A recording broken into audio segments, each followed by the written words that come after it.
क्या हो रहा है यहाँ पे? पता नहीं अध्यापक जी, लेकिन सुना है शास्त्री जी कोई फरमान लेकर आए हैं।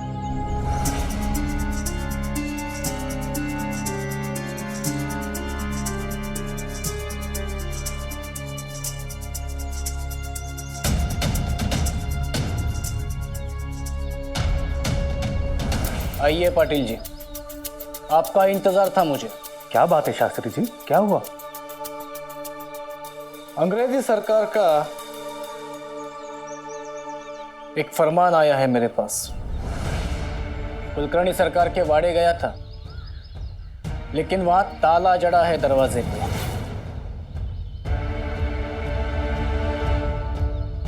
वैसे यह फरमान मुझे कुलकर्णी सरकार को ही देना था, लेकिन अब उनके गैर हाजिरी में इस पूरे शिरडी में आपसे ज्यादा जिम्मेदार और कोई नहीं है। इसलिए ये फरमान मैं आपको सौंपता हूं, लीजिए।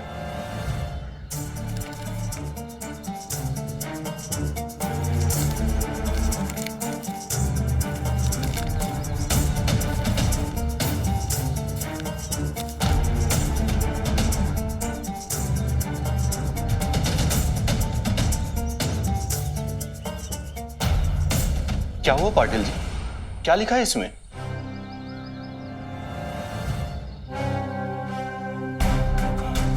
ब्रिटिश सरकार महारानी विक्टोरिया की ताजपोशी की सालगिरह हिंदुस्तान में मना रहे हैं। अंग्रेजी हुकूमत ने सारे प्रांतों को यह आदेश दिया है कि महारानी को एक तोहफा प्रस्तुत करें, पर यह भेंट महारानी के स्तर की होनी चाहिए, अन्यथा गंभीर परिणाम होगा।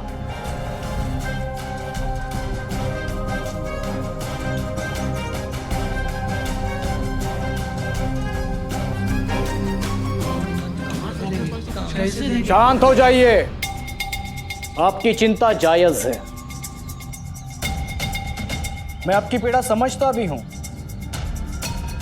लेकिन उपहार देने के सिवा आपके पास और कोई विकल्प नहीं है। आदेश की पूर्ति होना जरूरी है। क्या देना है, कैसे देना है, यह आप सब लोग मिल बैठकर तय कीजिए। अब हम क्या करें? कहाँ से देंगे उपहार और क्या देंगे? कुछ नहीं होगा बेटा, तुम्हें कुछ नहीं होगा। संभाल कर लाओ। साईं, साईं।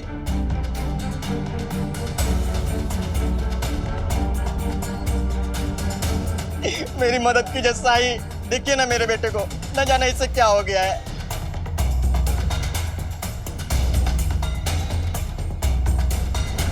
इसे यहां बिठा दो।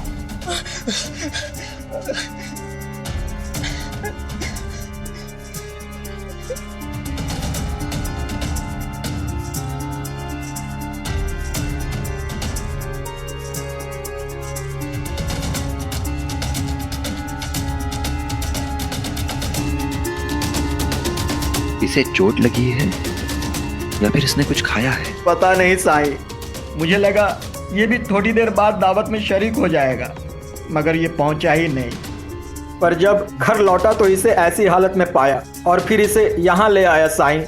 साईं, ये ठीक हो जाएगा ना साईं? हाँ, ठीक हो जाएगा,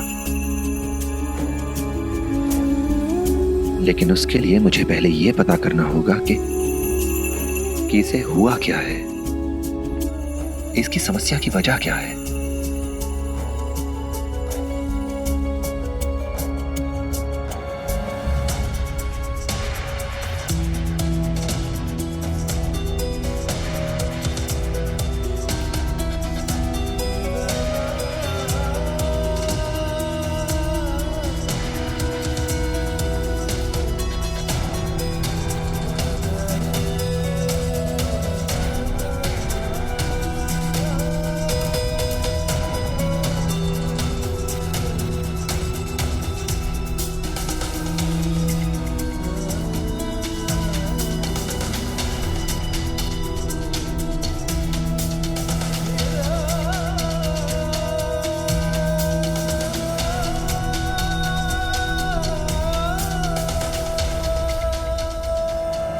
पंता जी, सरकार का संदेश तो मिल गया है कि वो चिऊताई के ससुराल में है। वो चिऊताई को वहीं रखकर सरकार यहाँ आ जाए तो हमारे लिए बहुत अच्छा है अंता जी। वो चिऊताई तो केवल आग में घी डालने का काम करती है, और तो और अंता जी हमारे ऊपर रौब भी ज्यादा दिखाती है। सही कहा पंता जी। इधर देखिए,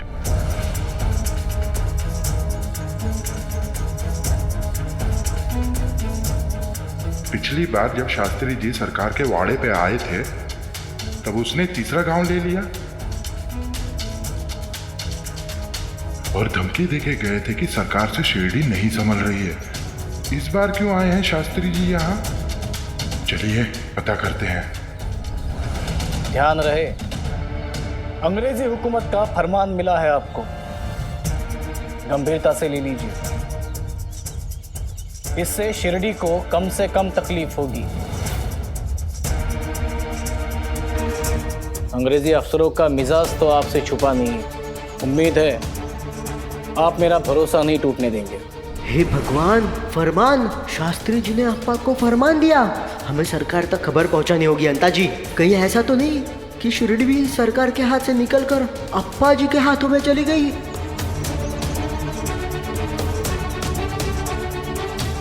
नहीं, ऐसा नहीं होने देंगे हम। चलिए अभी का अभी सरकार को सूचित करते हैं।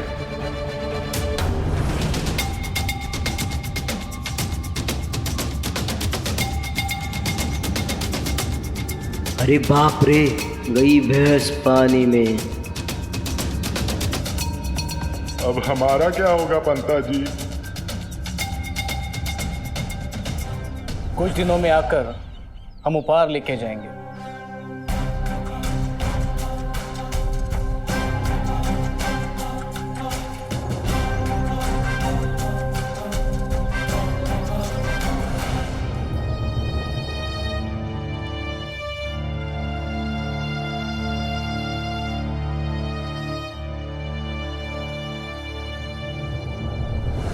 हे बेटा, बेटा तुझे कुछ नहीं होगा बेटा। इसके लक्षण देखकर तो मुझे पक्का यकीन है। जानते हो, मेरे मामा के पड़ोस में एक आदमी को ऐसे ही दौरे पड़ रहे थे। किसी को कुछ समझ में नहीं आ रहा था कि उसे हुआ क्या है। फिर क्या हुआ? फिर क्या, कुछ दिनों में वो आदमी पूरी तरह पागल हो गया और कुछ महीनों बाद उसने आत्महत्या कर ली। नहीं नहीं, मैं अपने बेटे को ऐसा कुछ नहीं होने दूंगा। नहीं।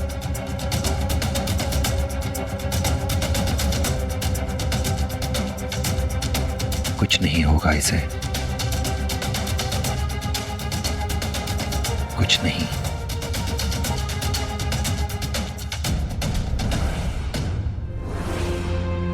मैं तुम्हें ठीक करना चाहता हूं, पर उसके लिए तुम्हें मुझे ये बताना होगा कि तुम्हारे साथ क्या हुआ है।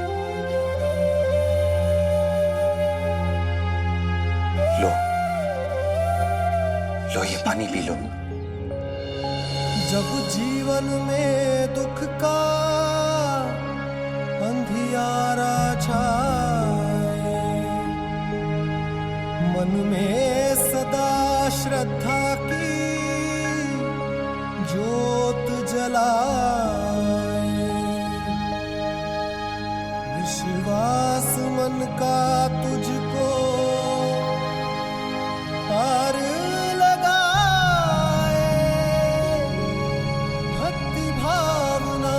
श्रद्धा से जो शीश झुकाए, साई ओम, साई ओम, साई ओम, साई ओम, साई ओम।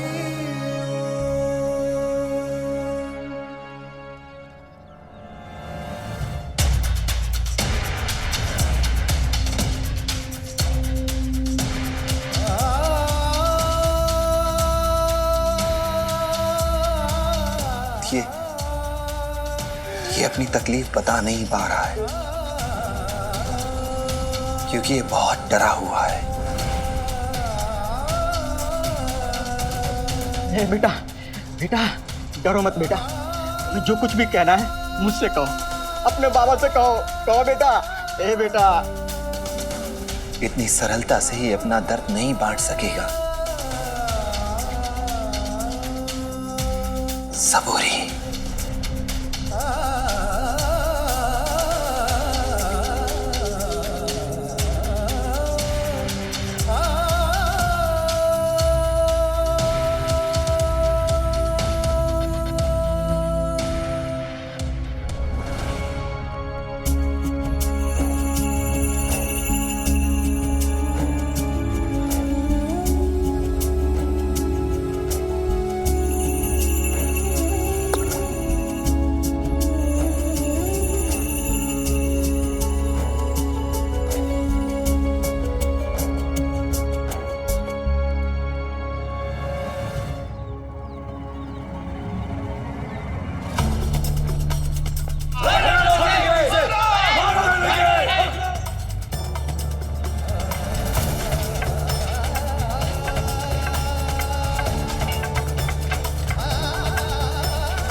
कोई आग बुझाओ।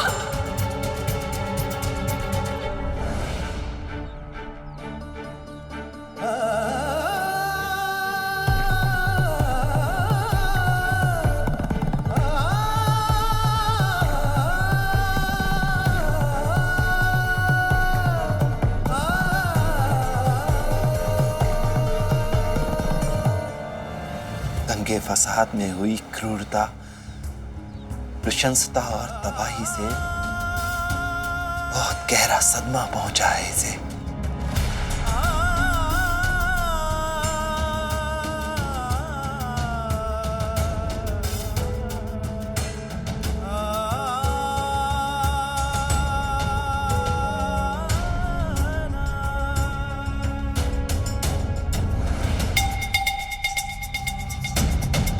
चुप रहने से कुछ नहीं होगा अंदाजी, मुंह खुलते ही अपनी पिटाई होना तय है।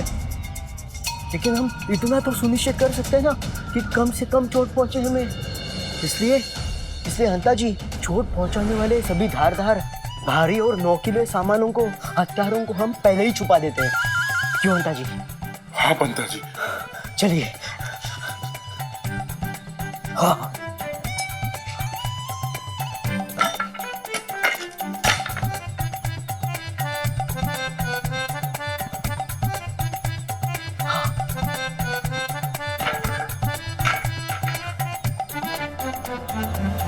तुम दोनों यहाँ क्या कर रहे हो? सरकार, एक बहुत जरूरी खबर है। इसलिए हम खुद को यहाँ आने से रोक नहीं पाए। तुम दोनों के थोबड़े देखकर लग ही रहा है कि समाचार शुभ नहीं है। अब बोलो, मुंह में दही जमा करके खड़े क्या हो? बोलो। शास्त्री जी कोई फरमान लेके आए थे शिरडी में, और वो फरमान उन्होंने उस पाटिल को दे दिया। हमें तो लगता है। क्या लगता है? बोलो। हमें तो लगता है कि शास्त्री जी आपका पद पाटिल को देना चाहते हैं।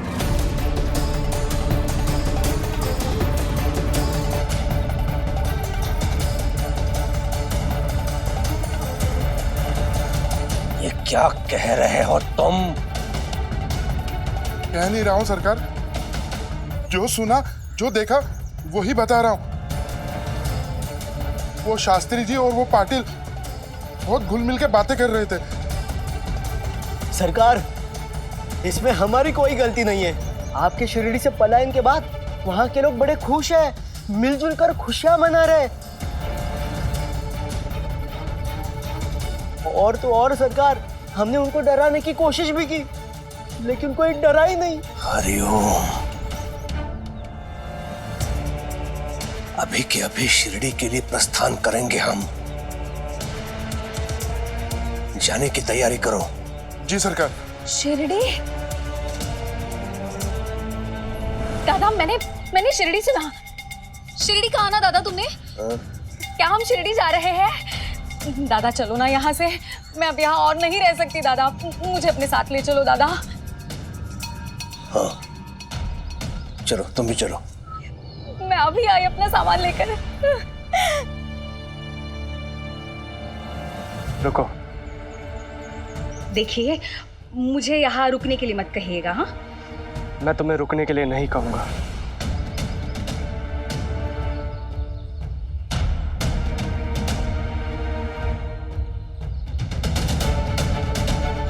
अगर आपको आपत्ति ना हो तो मैं भी आपके साथ शिरडी आना चाहता हूं।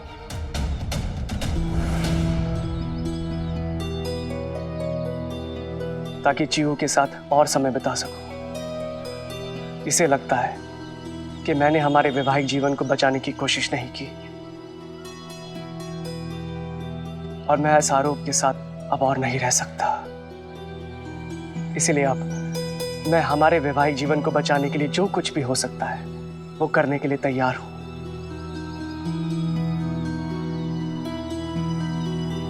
हरिओम। जो देखो, तुम्हारी ये समस्या भी हल हो गई। मैं सामान लेके आती हूँ मेरा।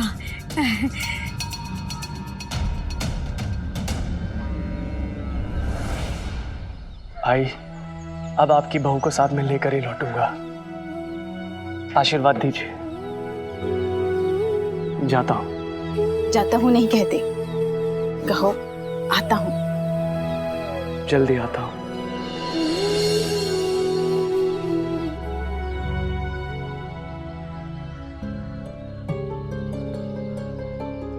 मेरा बेटा अपनी गृहस्थी बसाने के लिए जा रहा है, मुझे तो उसे खुशी खुशी विदा करना चाहिए। फिर ये घबराहट क्यों?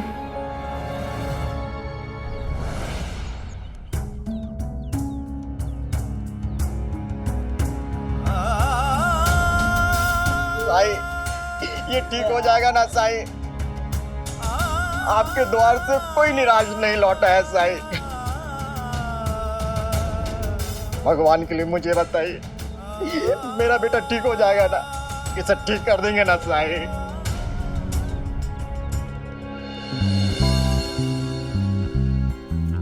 मैं हर संभव कोशिश करूंगा।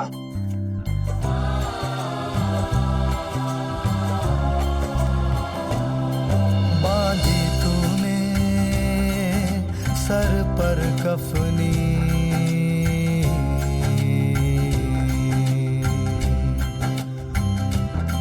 बांधी तूने सर पर कफनी, तन पर पहना है झोला। कोई फकीर है मस्त ये मौला, या बैरागी भोला। कहाँ से आए जाए किधर, कहाँ से आए जाए किधर, ये तो है अमन की एक लहर। राही को दिखाए राह गुजर, बस एक नजर तेरी, एक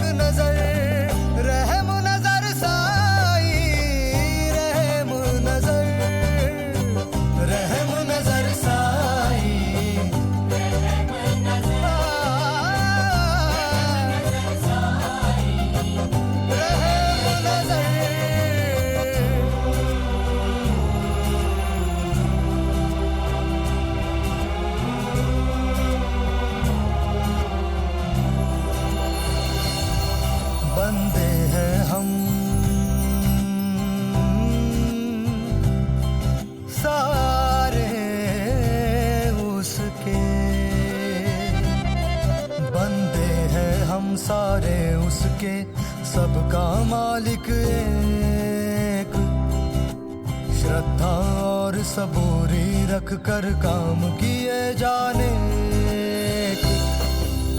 कोई भी राह कोई भी सफर, कोई भी राह कोई भी सफर, उस तक पहुंचे हर एक डगर। राही को दिखाए राह गुजर, बस एक नजर तेरी एक नजर।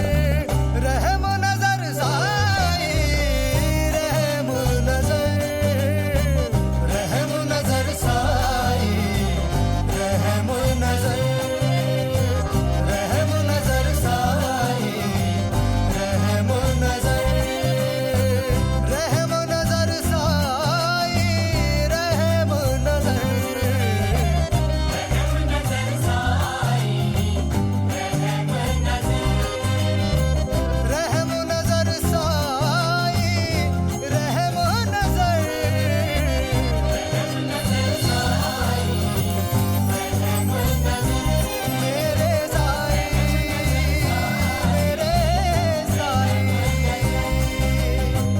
रहम नजर साई, रहम नजर, रहम नजर साई, रहम नजर, मेरे साई, मेरे साई।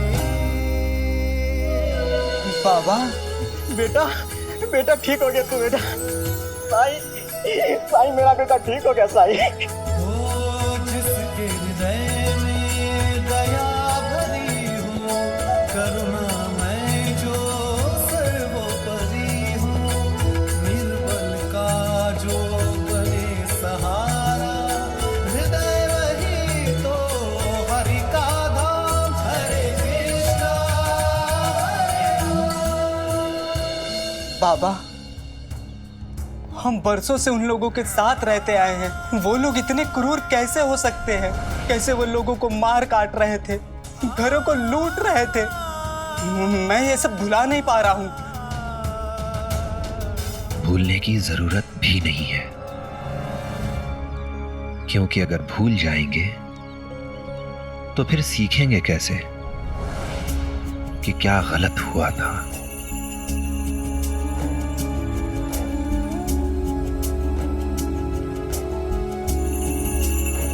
और जो इंसान ये भूल सकता है, वो इंसान अपनी इंसानियत को भी भुला चुका होगा। हमें ऐसे हादसों को याद रखना चाहिए, जख्म बनाकर नहीं,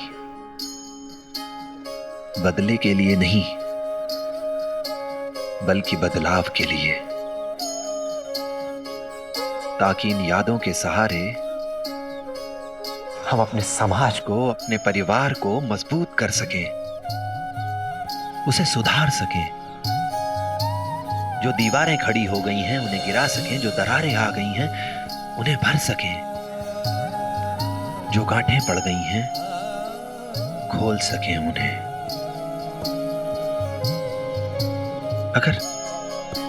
अगर हम ऐसे हालात से डरेंगे तो ये बार बार हमारे सामने आएंगे। डरना नहीं है हमें सामना करना है मिलकर। देखिए, घबराने से कुछ नहीं होगा। फरमान के मुताबिक तोहफा लौटाने के लायक नहीं होना चाहिए।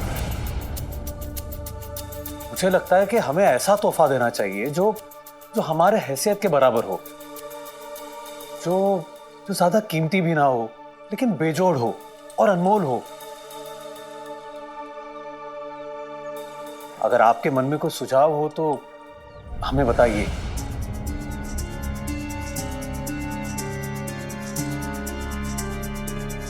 क्या भगवत गीता दे सकते हैं? सुझाव अच्छा है, मगर महारानी को सिर्फ अंग्रेजी आती है, गीता उनके समझ में नहीं आएगी।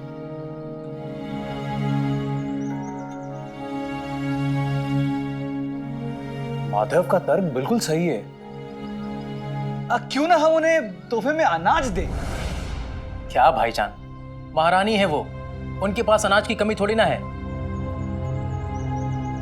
फिर और क्या दे सकते हैं?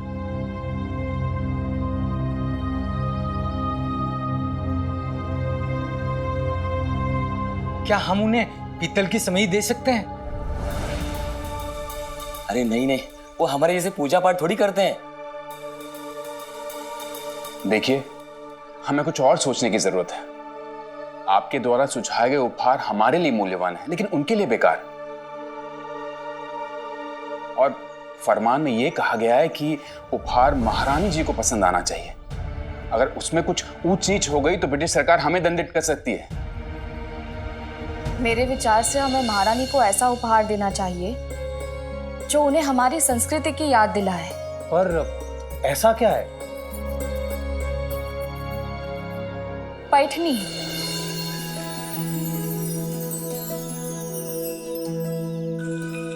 हाँ, हम उपहार में पैठनी दे सकते हैं। पैठनी साड़ी जो हमारे संस्कृति की पहचान है। हाँ भाई साहब, इस प्रांत की पहचान है पैठनी, और मेरे विचार से महारानी के पास पैठनी नहीं होगी। लेकिन पैठनी तो बहुत महंगी होती है ना। उसकी चिंता आप सब बिल्कुल ना करें। बस पाटिल जी, कच्चे सामान का इंतजाम आप करवा दीजिएगा। मैं अपने हाथ से बुन दूंगी पैठनी। हम लोग मदद करेंगे बुनने में रिहाना की।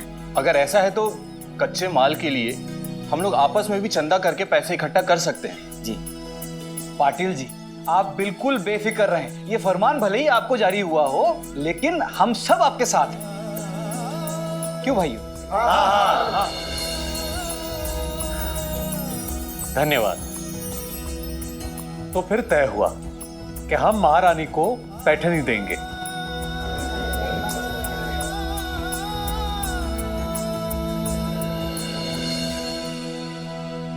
कोई इंसान दिमागी रूप से बीमार है, आत्महत्या कर लेता है, तो जानते हो क्यों? क्योंकि तुम लोग उसे समझना छोड़ देते हो। वो हार मान जाता है इसलिए क्योंकि उससे पहले तुम लोग हार मान चुके हो। उसके हालात से किसी दिमागी रूप से बीमार इंसान से मुंह फेर लेना, ये तुम्हारी हार है। तुम्हें लगता है कि मैंने चमत्कार कर दिया, उसे ठीक कर दिया, लेकिन इस चमत्कार का रहस्य क्या है? यह सोचा है कभी?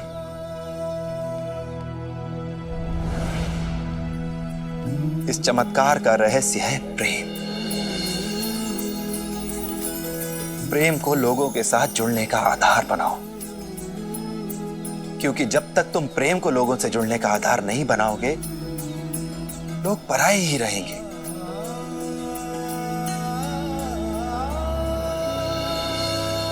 और अगर पराये होकर ही रहना है, तो फिर क्या फायदा इस समाज का? क्या फायदा इस सभ्यता का? सोच कर देखो।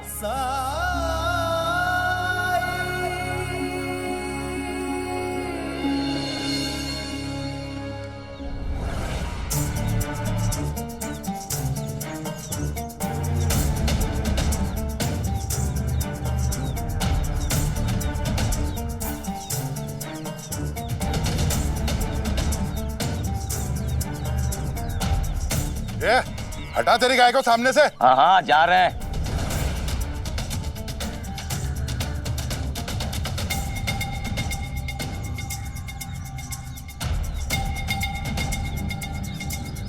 लो, आ गए वापस। खुद को शिरडी का राजा समझते हैं, हाँ? दंगे हुए तो भाग निकले, और जैसे ही सब कुछ ठीक हुआ ना, तो आ गए मुंह उठा के। जाने दो, हमें से क्या? अब हर किसी आने जाने वाले को रोक थोड़े ना सकते हैं। चलो अपना काम करते हैं। हाँ। दादा, तुम्हारा इतना बड़ा अपमान! तुम राजा हो यहाँ के। दादा, तुमने अगर अभी कुछ नहीं किया ना तो ये लोग ना तो तुम्हारी सुनेंगे ना तुम्हें पूछेंगे दादा।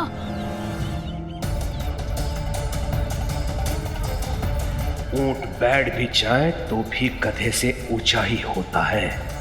हाँ, रत्नाकर की बातों में आकर चूक हुई है मुझसे, और उस एक भय के कारण मुझे पलायन के लिए विवश होना पड़ा। मेरे भयभीत होने के कारण इन गांव वालों के हृदय से मेरा भय चला गया। मेरे लिए जो सम्मान था वो चला गया। शीघ्र अतिशीघ्र इनके हृदय में वो भय व सम्मान उत्पन्न करना होगा मुझे, परंतु उससे पहले ये ज्ञात करना होगा कि मेरे ना रहने पर यहां क्या क्या हुआ। हरिओम। धन्यवाद। चलता हूं साईं। राम जी भला करें।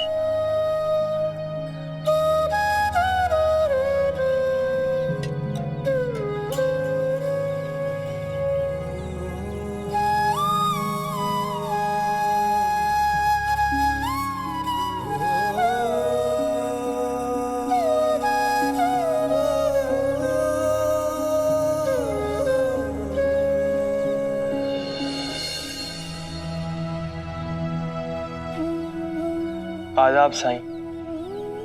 राम जी भला करें। कहो, कैसे आना हुआ?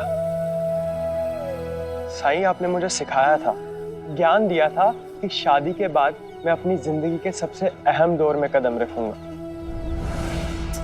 यहाँ शादीशुदा जिंदगी में एक दूसरे को समझने की जरूरत होगी, एक दूसरे को खुश रखने की कोशिश करनी होगी।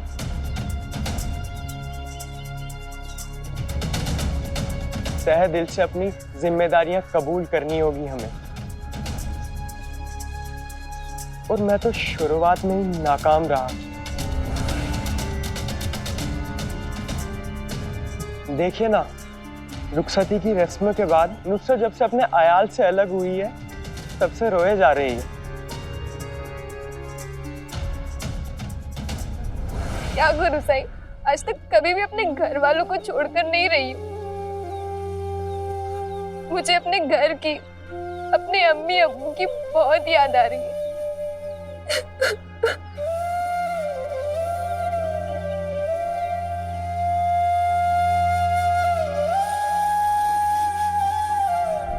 मैंने बहुत कोशिश की इसे समझाने की,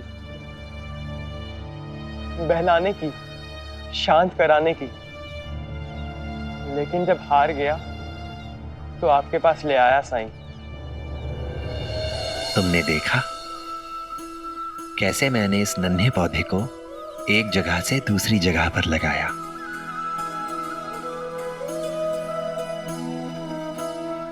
कुछ समझे असलम मियां? बागवानी तो आती है मुझे, लेकिन इस वक्त आप मुझे ये बताइए कि मैं अपनी बेगम को कैसे खुश रखूं, इसकी आंखों से बहते हुए आंसुओं को कैसे खुशी में तब्दील करूं।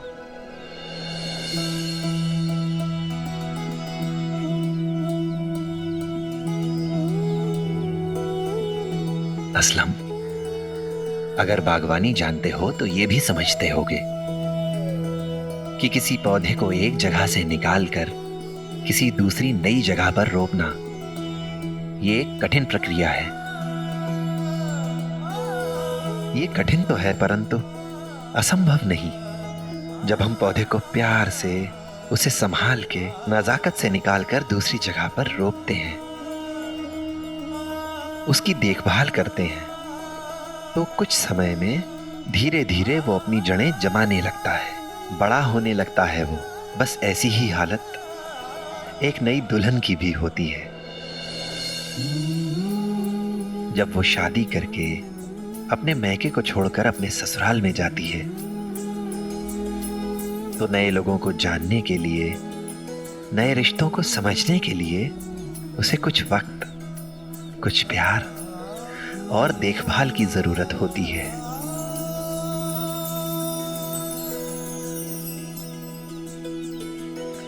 आओ मेरे साथ।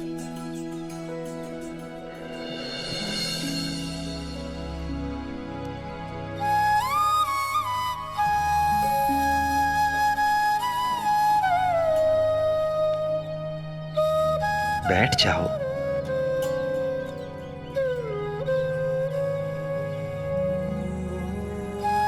जानते हो असलम,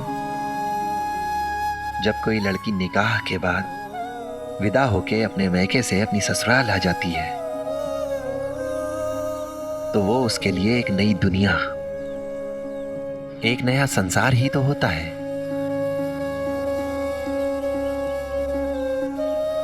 जिन चेहरों को देखकर, जिन आवाजों को सुनकर वो इतने सालों पली बढ़ी, उनकी जगह पर नए चेहरे, नई आवाजें, नए दरो दीवार, नया जायका, नया खाना, नई खुशबू, नया स्वाद, सब कुछ नया ही तो होता है। ऐसे में जब उस लड़की को नए रिश्तों को जानने, परिवार के सदस्यों से मिलने, उन्हें समझने, उनके साथ वक्त बिताने का मौका मिलना चाहिए। इस सब की जगह पर उसे सौंप दी जाती है जिम्मेदारी, घर को संभालने की।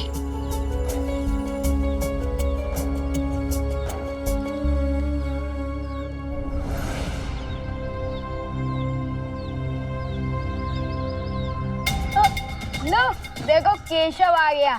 क्या हुआ भीमा? तू बता केशव, हमने तो सुना कि कोई शिरडी छोड़ के भाग गया। वो लोगों ने हमारे घर के बाहर तोड़फोड़ की थी, हमारा झूला भी तोड़ दिया। हम लोगों के घर जला दिए, फिर भी हम नहीं भागे। और तुम्हारे घर का झूला तोड़ दिया तो तुम भाग गए? डरपोक कहीं के। डरपोक कहीं का। डरपोक, डरपोक, डरपोक, डरपोक, डरपोक।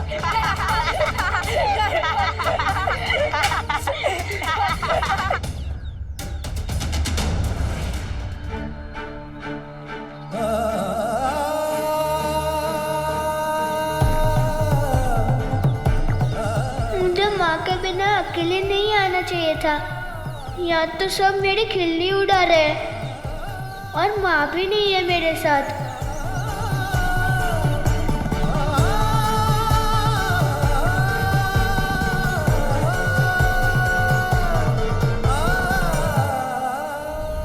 और सब गांव वालों ने मिलकर तय किया है कि महारानी को पैठणी देंगे।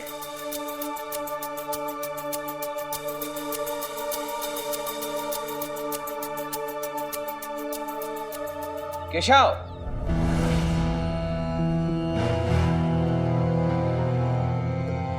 क्या हुआ?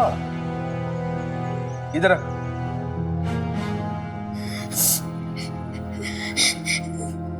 क्या हुआ बेटे, क्यों रो रहा है?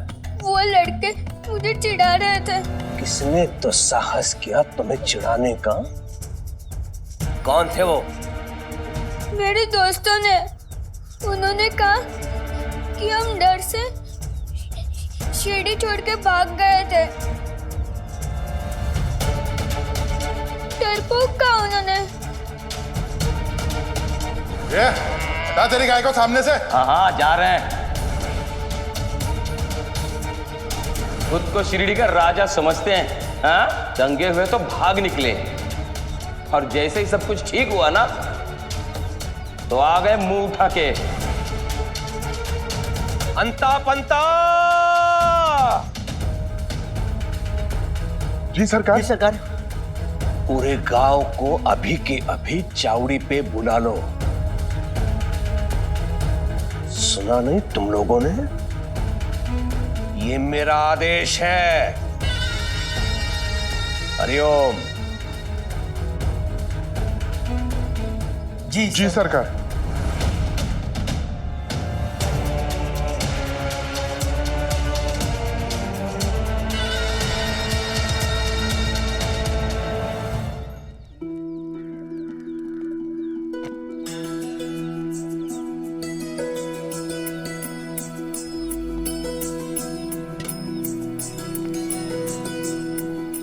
लेकिन सच तो ये है कि जिम्मेदारी उठाने का जज्बा किसी पर थोपा नहीं जा सकता।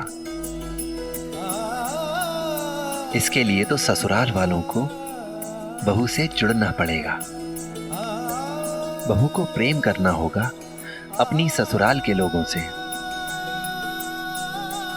ठीक वैसे ही जैसे वो अपने माँ बाप या अपने माता पिता के पक्ष से करती आई है।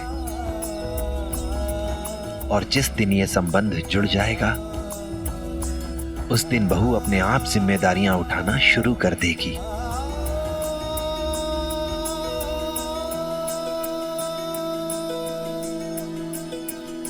लेकिन इस जुड़ाव की शुरुआत ससुराल वालों को करनी होगी। उन्हें यह समझना होगा कि आने वाली नई बहू उनके बेटे की अर्धांगिनी है, उसकी दासी नहीं है। उसे परिवार के अन्य बच्चों की तरह ही सम्मान देना होगा, बराबरी का दर्जा देना होगा।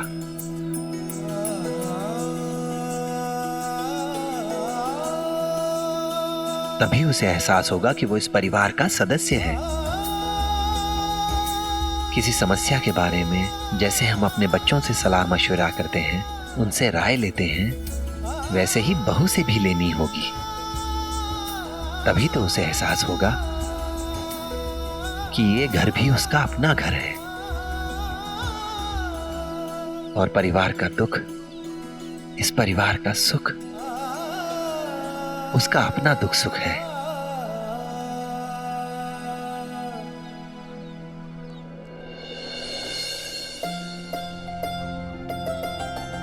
असलम, अब तुम पर दोहरी जिम्मेदारी है। जितनी फिक्र तुम अपने अम्मी अब्बू की करती हो, अब तुम्हें उतनी ही फिक्र नुसरत के अम्मी अब्बू की भी करनी चाहिए। ये कभी मत सोचना कि नुसरत निकाह कर कर तुम्हारे घर आ गई है तो अब वो अपने अम्मी अब्बू को भूल जाए। असलम, नुसरत, अब तुम दोनों पर दोनों परिवारों के बीच संतुलन बनाए रखने का दायित्व है। बहुत बड़ी जिम्मेदारी है।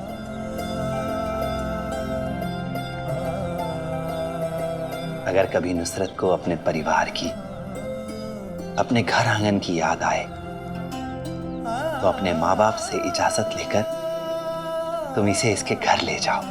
इससे इन्हें भी अच्छा लगेगा और सारे परिवार को भी। सब एक दूसरे को देख लेंगे तो तसल्ली हो जाएगी। जरूर साईं, मैं पूरी कोशिश करूंगा कि मैं जल्दी नुसरत को उसके मायके ले जाऊं। अब मन हल्का हुआ ना?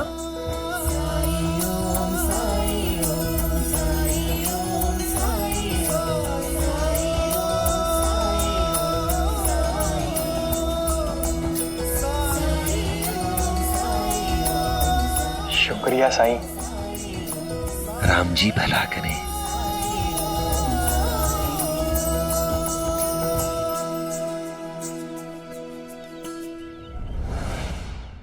ऐसे और भी मज़ेदार वीडियो के लिए हमारे चैनल को लाइक, शेयर और सब्सक्राइब करें।